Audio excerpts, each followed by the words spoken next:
imaginez que sa life nekk film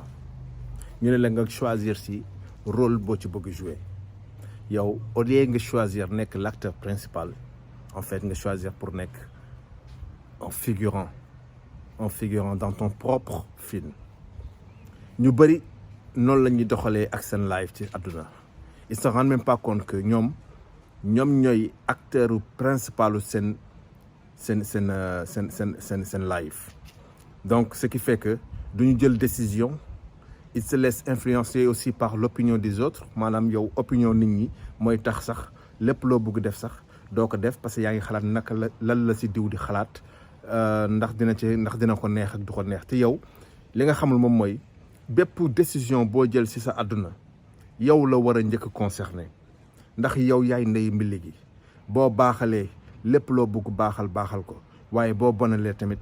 lépp li nga xam ni bëgg nga ko def ci sa àdduna tamit doo ko mën a def donc prends une décision dès aujourd'hui nga nekk l'acteur principal de ta vie nga jël décision def li nga bëgg def bu fekkee ni li ngay def lorul kenn gaañul kenn xañul kenn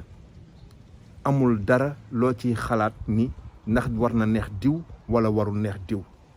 ndax yow bul fàtte mukk tu es l'acteur principal de ta vie bul ko fàtte mukk Khadim Gueye positive mindset share like and see you to our next video. Oh, I'm sorry guys bu leen fàtte mukk partager l'amour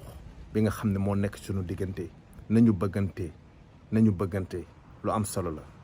peace and love.